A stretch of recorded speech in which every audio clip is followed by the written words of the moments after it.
Bom dia. Bom dia.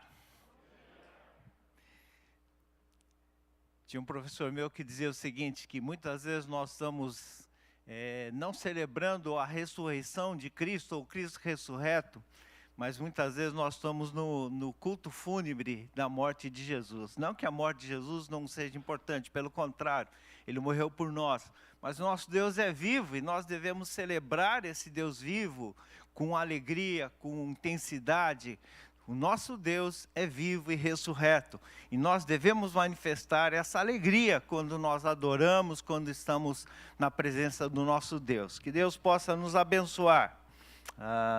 Nós vamos iniciar essa nova série sobre o coração aquecido e fala um pouco sobre isso, como nós devemos lidar com essa questão, né?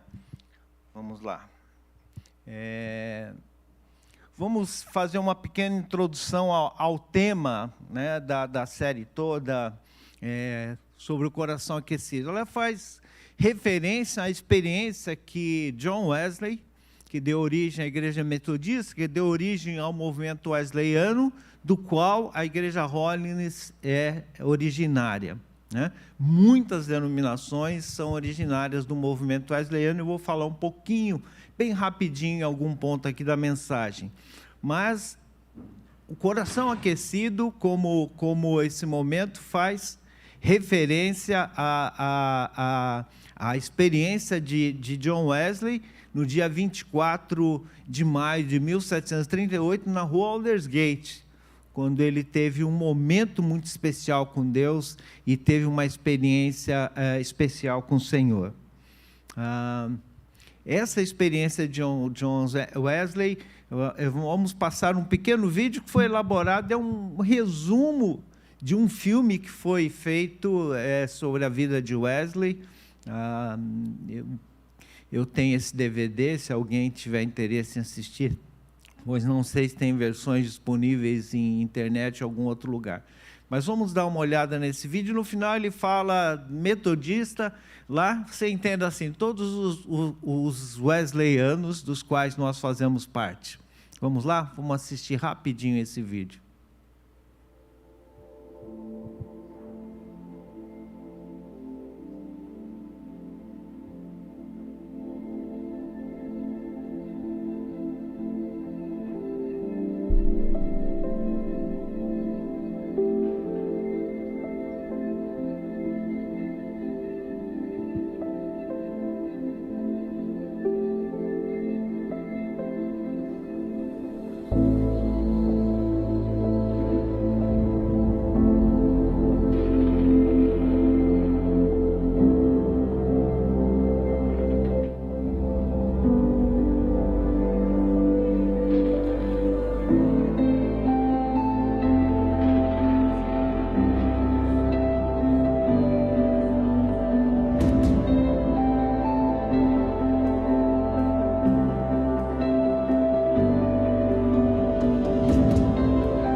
Amém? Essa é a nossa identidade. Um coração que queima por Jesus. Amém? Se o nosso coração não é apaixonado por Jesus, se o nosso coração não arde pelo Senhor, eu gosto muito quando o Isaac dirige o culto, apesar do carioquês dele, do Jesus, mas tudo bem, ele está virando, desculpa aí se tem mais cariocas, ele está virando meio paulista, de vez em quando sai uns paulistês no meio, mas é muito bacana, é gostoso o jeito que ele fala da relação com Jesus, e isso é muito importante que nós expressemos, né? Então, esse foi o vídeo. Só lembrando, detalhes, quando estava lendo o comentário de Romanos, estava passando exatamente logo no início, no capítulo 1, quando diz que o justo viverá por sua fé. Então, estava sendo explicado a justificação pela fé, que nós somos aceitos integralmente pela fé no Senhor Jesus. E aquela convicção que Wesley tinha da sua salvação, ele viu desde pequeno, cresceu num lar, sua mãe, Suzana Wesley, lhe ensinou o caminho do Senhor, ele foi um estudante brilhante, criou os chamados clubes bíblicos, né? Quem está aí na ABS, ABU, isso daí era um precursor lá muito antigo, ele já tinha esses clubes bíblicos em que ele reunia o pessoal. Ele era uma pessoa altamente fiel ao Senhor, daí o nome metodista que veio da igreja que surgiu desse movimento por conta de ser um homem muito metódico e sistemático. E ele confiava muito que essas coisas lhe daria a convicção da salvação, mas ele pregou lá nos Estados Unidos e ele foi assim frustrado porque ele não viu a mão de Deus, e na volta aquele episódio do navio, e ele ficou intrigado, porque alguns têm tanta certeza e não temem a morte, e eu temo a morte. E quando ele estava ouvindo, ele diz no seu diário que o seu coração foi estranhamente aquecido. Ele sentiu algo que ele nunca sentia. Ele teve um segundo encontro com o Senhor, quando o seu coração foi inundado pela convicção de que não eram as obras dele, não era ele, mas era o Senhor que fazia na vida dele, que era esse Senhor que o impulsionava. A partir daí, a mensagem que Wesley começou a pregar transformou a sua realidade. Historiadores dizem que a Inglaterra não passou por uma revolução como a Revolução Francesa, por conta daquilo que foi o impacto do avivamento wesleyano, que transformou a sociedade corrompida, que mudou todo o seu entorno. Ele diz sobre, aqui no vídeo fala um pouquinho, a abolição da escravatura na Inglaterra, os mineiros que eram explorados nas minas de carvão, ele pregava para essas pessoas mais simples, ele trouxe uma realidade nova, uma perspectiva do Evangelho. Ele foi expulso da igreja que existia na época, e ele usou a seguinte expressão, que hoje ainda é uma frase, um slogan dele: o mundo é a minha capela, o mundo é a minha paróquia, e o mundo é onde eu prego. E ele partiu andando em cima do cavalo e pregou por muitos e muitos lugares, e esse avivamento ultrapassa os limites. Para a gente ter uma ideia, o movimento wesleyano começa ali, ele vai para os Estados Unidos, que era a Nova América, chega ali, ela se estabelece ali nos Estados Unidos, né? Posteriormente, quando os Estados Unidos fica independente da Inglaterra, a Igreja Metodista Americana, ela se desvincula da Igreja Metodista Inglesa, né? A nossa origem é mais relacionada com a Igreja Metodista americana do que com a Metodista Inglesa, né? O movimento wesleyano vai avançando, chega no século XIX, e o que aconteceu é que houve um certo esfriamento dessa mensagem. E na segunda metade do século XIX, a partir de 1850, houveram alguns avivamentos nos Estados Unidos. Charles Finney é um dos nomes que aparece, você já deve ter lido em alguma literatura. E o segundo nome que vai aparecendo ali é Moody. Moody tem uma relação, a gente lê muitas literaturas sobre Moody, falando das obras sociais que ele realizava, mas Moody ele era um metodista que ele foi muito impactado no sentido de trazer novamente essa pregação do coração aquecido. Então, Moody é porta-voz de um segundo movimento ali, que é chamado movimento Holiness. Daí o nosso nome, onde nós herdamos. E ele, então, começa. E surge o Instituto Moody, na cidade de Chicago, para onde o fundador da Igreja Holiness do Japão, Judy Nakada, vai estudar. Ele sai do Japão, vai para Chicago, e ali ele tem um encontro onde também o seu coração é inundado, onde a sua vida é transformada. Ele volta para o Japão, começa junto com Charles Kalman um movimento que 15 anos depois vai dar origem à Igreja Holiness do Japão, mas levando a mensagem desse coração aquecido da santificação. Instituto Moody, final do século XIX, existe um movimento muito grande ali onde Judy Nakada está estudando, e ali também, na entrada do século XX, nos inícios dos anos 1900, surge esse movimento que Nakada leva para o Japão, que é o braço Holiness, mas também dá origem às chamadas igrejas pentecostais, com o surgimento da Igreja Assembleia de Deus. O berço é Instituto Moody, Chicago. Então, essa relação dos grupos que vão se formando. Dois braços se abrem, o movimento da santificação e o movimento que enfatiza o que, em alguns lugares, nós conhecemos como o batismo com o Espírito Santo. Mas esse não é o alvo da nossa pregação. Nakada, depois disso vem Monobi, a igreja chega no Brasil, e esse é o fluxo. Mas a pergunta é, eu, você e a experiência de Wesley, qual a relação, além dos vínculos históricos que isso tem? O que isso tem a ver comigo e com você? Né? E se você olhar historicamente, todos os homens e mulheres de Deus que foram usados pelo Senhor para operar alguma obra que Deus usou como instrumento para realizar pequenas ou grandes coisas, tem na sua trajetória um momento de encontro especial com Deus. A partir daquilo, o seu coração se move de uma maneira que ele é impulsionado, que ele não consegue mais ficar no mesmo lugar. Se você parar e pensar na sua vida, a sua conversão é assim, mas nós temos outros momentos desse tipo, quando a nossa fé é movida de uma forma especial. E essa é a relação entre eu, você e a experiência de Wesley. O desafio de viver o coração aquecido hoje é o desafio de nós termos a nossa fé vivida de modo mais intenso. A fé, ela não é só um conceito teórico que eu tenho. A fé não é só um conjunto de pensamentos e convicções que eu tenho, que é importante ter.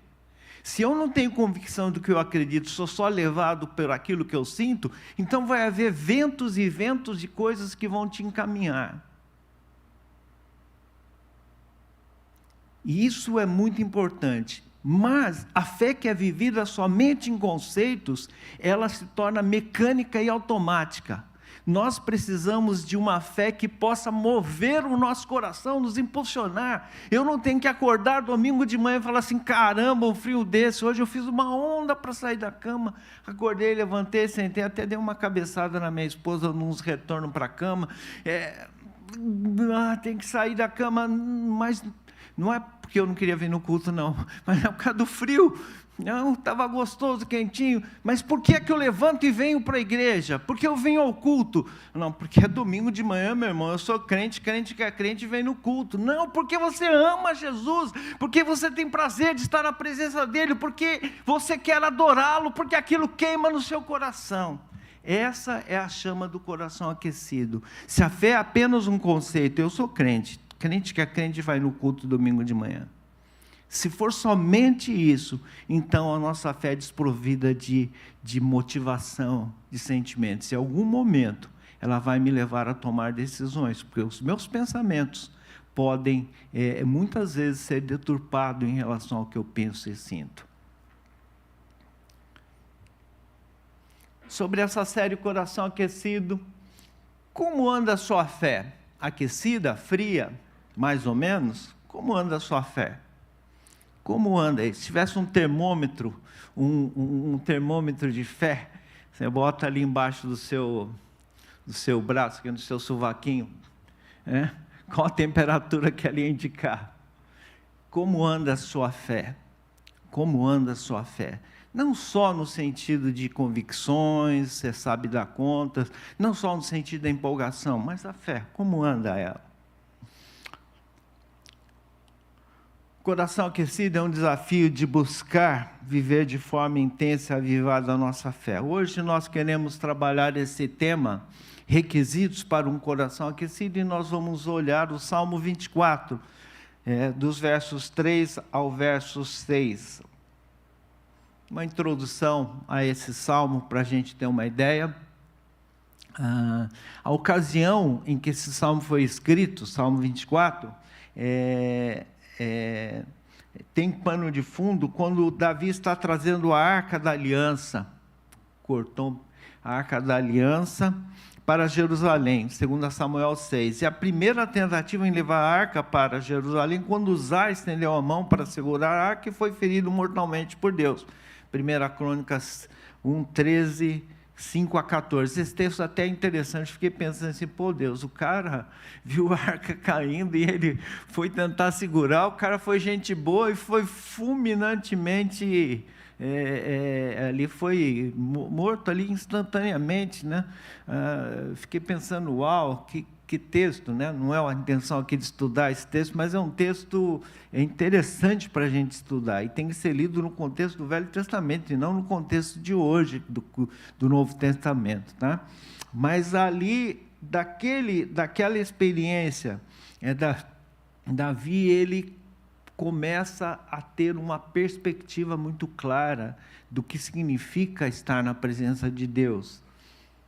O Salmo 24, na primeira parte, o verso 1, 2, ele vai declarar que Deus é Criador e Senhor da terra, Ele é proprietário, Ele é dono de todas as coisas. O Senhor é Senhor de todas as coisas. O Senhor é Senhor. Os reinos, as nações, os poderes não pertencem a outras pessoas. Os governos estabelecidos pelos homens são estabelecidos com a permissão de Deus. Mas quem é Senhor de todas as coisas é Deus. E essa é a grande mensagem do livro de Apocalipse. A história vai ser levada para onde Deus quer levar essa história. O final dessa história não é o que os grandes reinos e as potências do mundo determinarão. Não é o G20, o G5, não são as nações mais poderosas, não é a ONU, não é nenhum órgão que vai definir. O que define é o Senhor, que é Senhor de todas as coisas. E o Salmo 24 afirma isso. Depois disso, Davi vai trabalhar um pouquinho das atitudes ao adorar esse Deus Criador. E o pano de fundo é aquela experiência que teve. E no final, então, cortou aí um pouquinho, o slide ficou maior do que a tela. Não sei se na outra, cortou. Ele conclui exaltando a Deus, né? Essa é uma introduçãozinha ao Salmo de número 24. O tema da nossa mensagem, olhando esse texto do verso 3 ao 6, é requisitos para um coração aquecido. O que Deus espera de nós para que o nosso coração se aqueça? Aqui é uma coisa que eu gostaria de dizer. Eu já orei dessa maneira e ouço muitas vezes pessoas orando assim: Senhor, aumenta a tua presença nesse lugar. Você já orou dessa maneira? Ouviu gente orando? Senhor, aumenta a tua presença nesse lugar. Será que existe um potenciômetro que aumenta a presença de Deus lá no céu? Deus diz assim: tá bom, vou aumentar um pouco a presença do Espírito Santo ali. Não, Deus é Senhor de todas as coisas, Ele está plenamente, Ele enche todas as coisas. E se nós estamos vivos agora é porque a vida é sustentada por Ele. Ele está aqui, Ele ocupa todos os lugares. A presença dEle é intensa em todos os lugares. O que é diferente, querido? É a minha e a sua percepção da presença dEle. É o quanto eu estou pronto para perceber a presença dEle. Então, na verdade, quando nós oramos, Senhor, aumenta a tua presença nesse lugar, é Senhor, me ajuda a ter uma percepção maior da tua presença. Por isso que Davi vai falar de requisitos para entrar na presença de Deus, para poder perceber e se aperceber. Ele está pensando assim, se a arca era algo tão especial, e era um entendimento de que estar na presença de Deus, e a arca significava literalmente a aliança, a presença de Deus, no conceito do Velho Testamento. Então, Davi entendeu que nós temos que ter algumas atitudes, e aqui nós podemos perceber que esses requisitos vão permitir que o nosso coração possa estar aquecido.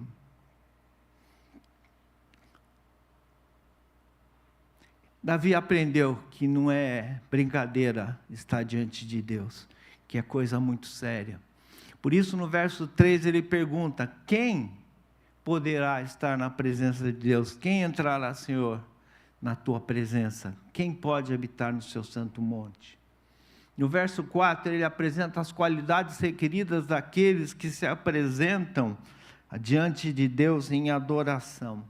E ele continua, no verso 6, ele vai dizer assim, que esses adoradores são a geração que busca Deus, como Jacó, fazendo referência à experiência pessoal de Jacó com Deus, em Gênesis 32, quando ele lutou com Deus, diz: não solta enquanto não me abençoares. E ele diz: eu vi Deus face a face. Em algumas versões diz: a minha vida foi poupada. Eu interpreto ali o conceito de a minha vida foi transformada, numa versão livre estendida. Ele teve um encontro com Deus que transformou a sua vida, que lhe poupou a vida, e de Jacó ele se tornou Israel. De enganador ele passou a ser príncipe com Deus.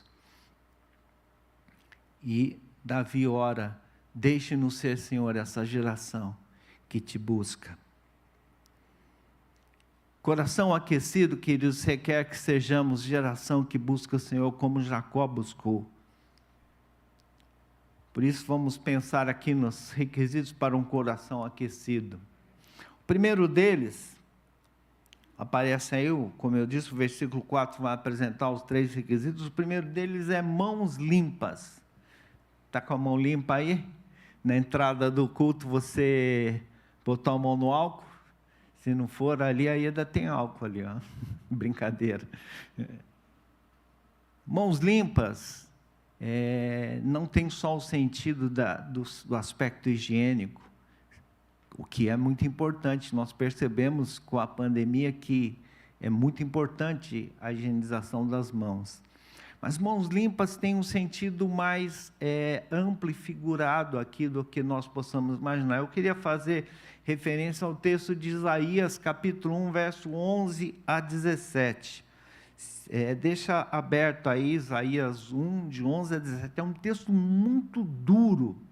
É um texto em que Deus está falando assim: acaso eu posso aceitar as suas ofertas, e esse monte de coisa que vocês fazem nas festas que realizam, essas celebrações, esses cânticos, esse louvor barulhento, essa coisa pula, será que eu posso tolerar essas coisas? Eu me agrado disso? Estou parafraseando o texto.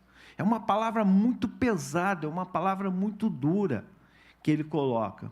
E eu vou citar aqui um pedaço desse texto.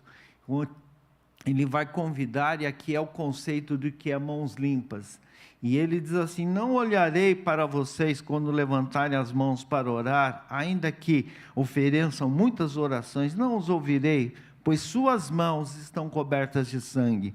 Lavem-se e limpem-se, renovem seus pecados de minha vista e parem de fazer o mal. Aprenda a fazer o bem e busquem a justiça, ajudem os oprimidos, defenda a causa dos órfãos, lutem pelos direitos das viúvas. O que Isaías, a palavra profética Deus traz através de Isaías, de exortação e confrontação com a realidade que ele estava tendo, é que aquele monte de festas e celebrações não fazia sentido, porque a vida, a conduta, o procedimento deles não era compatível com aquilo. Mãos limpas significa: tenha uma vida de procedimento correto, faça o que é correto diante de Deus, viva uma vida no seu dia a dia compatível com aquilo que você professa da sua fé em Jesus Cristo. Você é perfeito, pastor? Não, a Bíblia diz que não.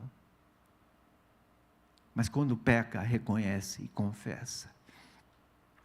Mas se eu não tenho a intenção de viver dessa maneira, então meu coração não vai ser aquecido.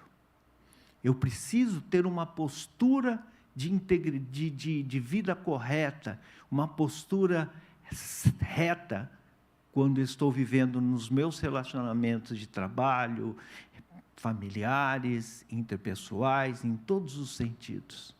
Mãos limpas significa procedimento santificado, procedimento que agrada a Deus. A segunda coisa que o texto vai dizer é um coração puro. Quem entrará tem as mãos limpas e o coração puro. A ideia de coração puro é muito explicada quando a gente vai para uma das bem-aventuranças que dizem, bem-aventurados limpos de coração, porque verão a Deus. É a mesma ideia, limpo de coração. A pergunta que eu e você devemos fazer, o que significa ser puro de coração? Ser ingênuo? Ser uma pessoa que não tem maldade, que não tem malícia, uma pessoa assim que é toda ingênua, né?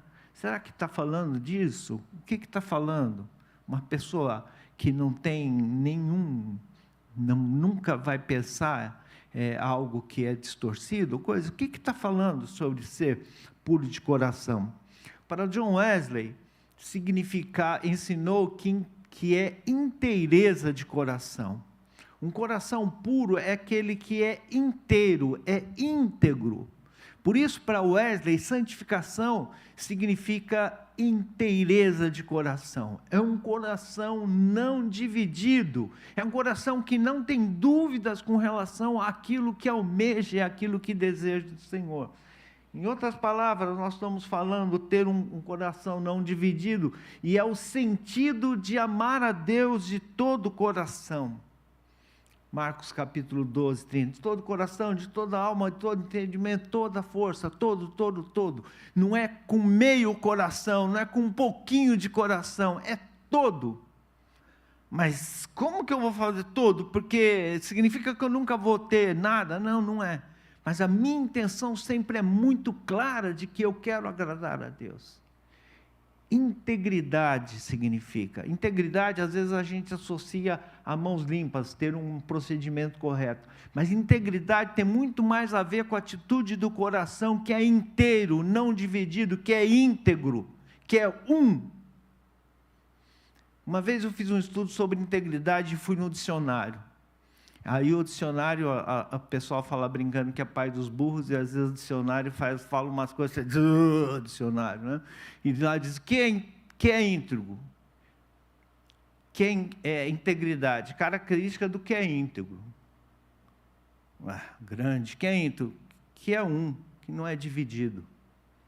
Aí eu pensei assim, integridade não é só quem nunca erra, mas é aquele que no seu coração ele não é dividido, ele não tem duas coisas comandando, ele não tem dois comandos. A Bíblia diz que a carne e o espírito militam entre si, e nós temos uma luta dentro de nós sobre isso. Nós temos uma luta entre a nossa tendência carnal e aquilo que nós sabemos que Deus quer que a gente faça. Mas se o meu coração não for inteiro, no sentido de que eu quero agradar a Deus, ele é inteiro para Deus. Não, eu divido. Ralph. Um pouquinho para lá, mas sabe como é, né, pastor? Vamos que vamos, né?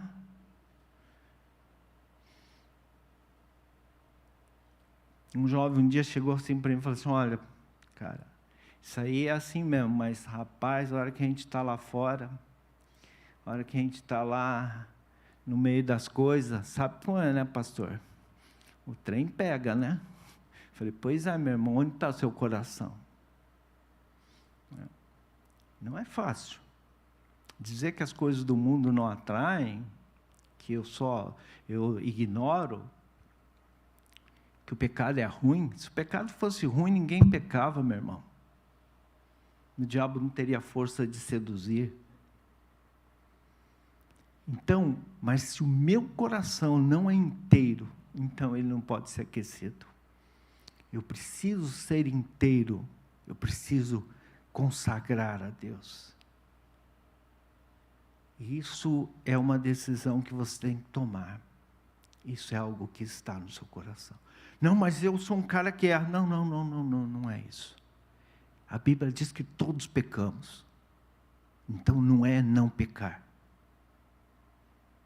Mas se o meu coração não é inteiro, se eu não ando na luz como ele está na luz, então se eu fico com metade lá nas trevas e metade na luz, então o trem não está bom não. Falei um goianês aqui, hein, Gustavo?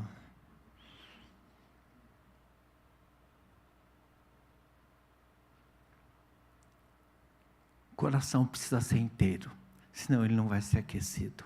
Isso é puro coração. Pureza, não tem impureza.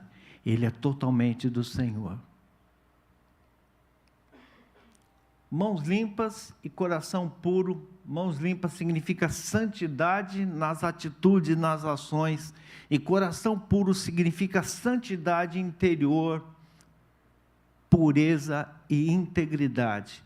Eu quis colocar para a gente notar que mãos limpas, coração puro, tem esses dois aspectos. Pode ser o mesmo conceito de santidade. As coisas que eu faço, o meu comportamento e aquilo que vai no meu coração. Elas têm relação direta, mas aqui fala sobre esses dois aspectos. E o terceiro ponto que o texto vai colocar, aí aqui é um texto que você precisa olhar diversas versões que tem esse texto, né? Porque tem versões como Almeida, que vai, as versões Almeidas que vai dizer que não entrega sua alma à falsidade, ou que não se entrega a ídolos, que não depois na sequência jura dolosamente. Obrigado. Minha garganta vai secando. A Eliana lembrou o que tem aqui.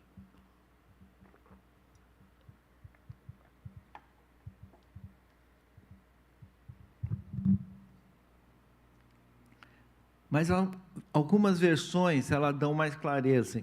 E Almeida, revista e corrigida, ou Almeida antiga, como a gente costuma dizer, ela diz assim, que não entrega a sua alma à vaidade.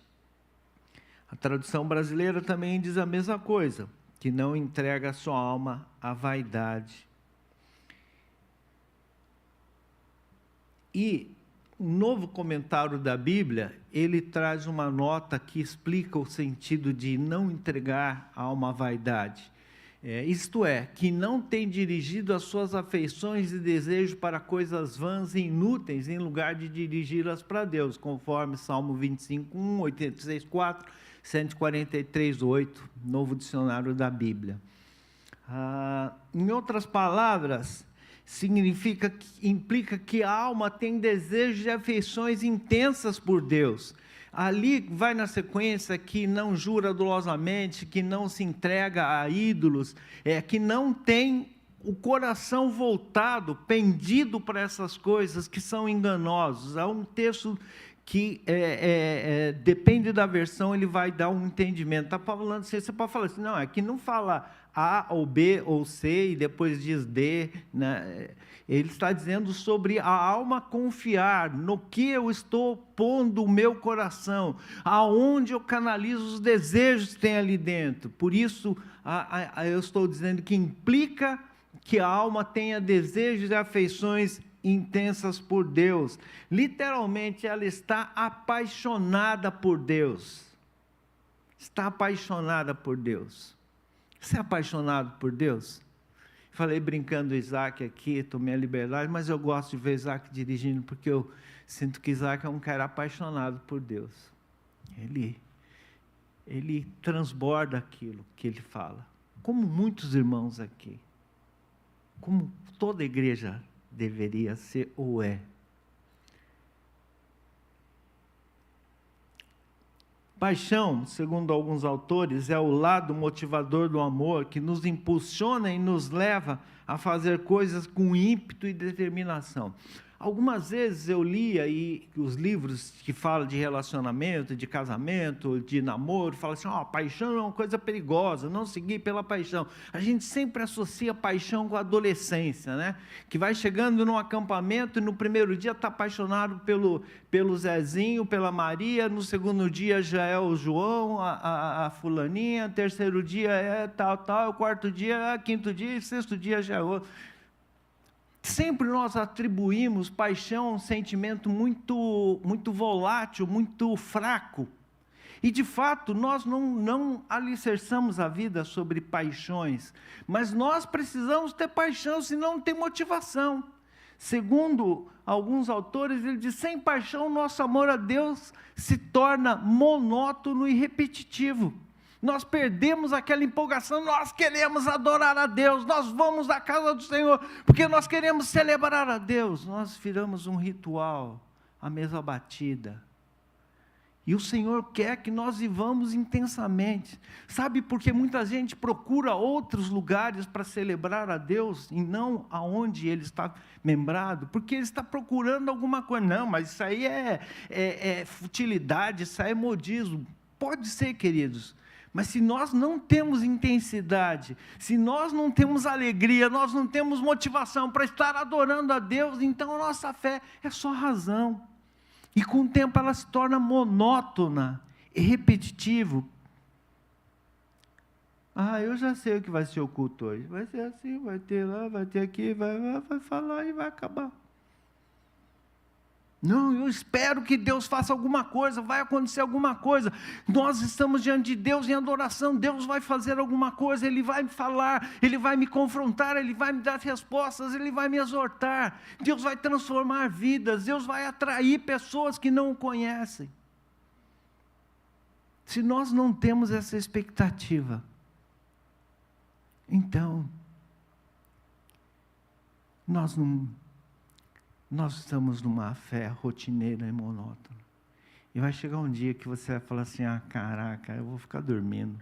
Tem direito, trabalhei 5 dias, e ontem ainda trabalhei, teve hora extra.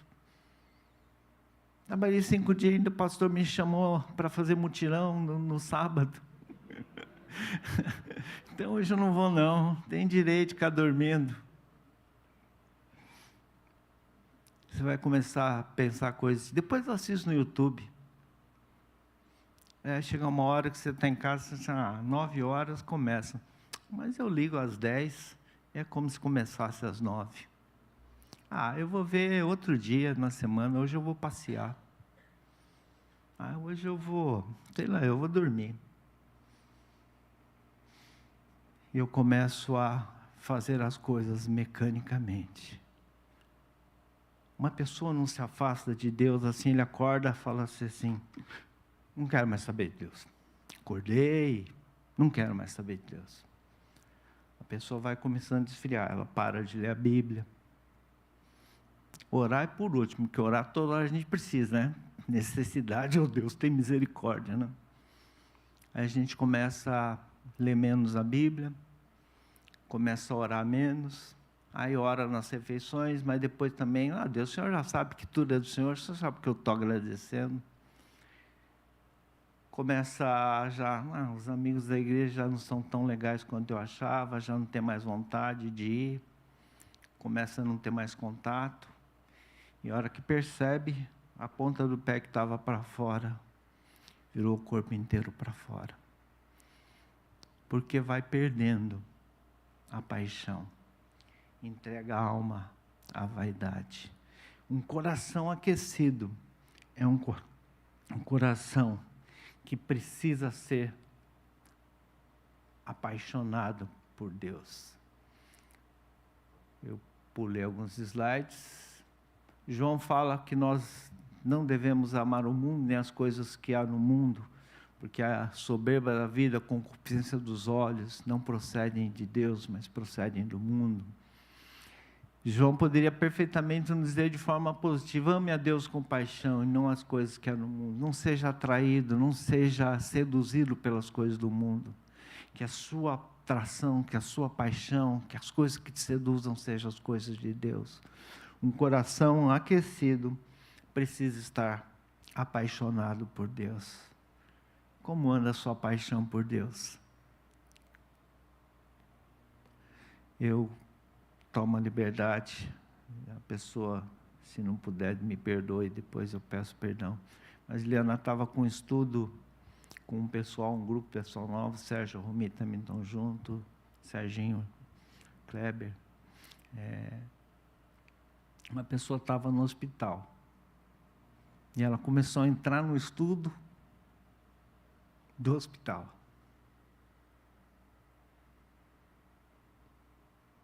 Às vezes a gente está em casa, cansado. Tem vontade não.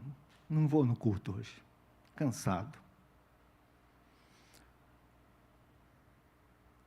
Como anda a sua paixão por Deus? Será que ela bate forte? Será que você, quando alguma pessoa fica um tempo sem vir na igreja, aqui nos cultos, por causa da pandemia, e volta, conversando com alguma pessoa, diz, cara, depois que eu vim aqui no presencial, não aguento mais assistir pelo YouTube, não. Eu quero louvor ali, eu quero sentir. Eu falei, nossa, que gostoso ouvir isso. A pessoa sente a necessidade de estar com Deus, com os irmãos. Como anda a sua paixão por Deus? Se você não é apaixonado por Deus, seu coração nunca vai ser aquecido. Concluindo, nós vimos 3 requisitos para um coração aquecido para adorar, para o adorador que entra na presença de Deus. Mãos limpas, santidade no procedimento, coração puro, santidade interior e integridade, não entregar a uma vaidade e viver uma relação apaixonada por Deus. Esse é o desafio de ter um coração aquecido. Não é uma experiência histórica, uma data para a gente celebrar e ter uma referência histórica de quando o movimento wesleyano começou. Mas é para nós lembrarmos que na trajetória de Wesley, de Moody, de Jude Nakada, de Takeo Monobe e de tantas outras pessoas, houveram um momento de encontro especial com Deus, que não ficou parado, mas que impactou e transformou a sua vida. Que Deus possa fazer com que eu e você tenhamos o coração aquecido. Que a nossa fé, que essa série, no transcorrer dos estudos que vamos ver, durante esse mês vai entrar junho, que nós possamos juntos estar explorando todos os aspectos desse coração aquecido e possamos viver intensamente a nossa fé no Senhor Jesus. Vamos orar.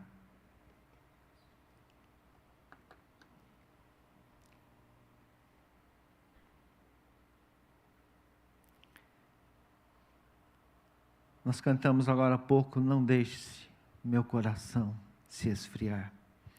Acende um fogo em mim. Há outro cântico que também fala sobre fogo,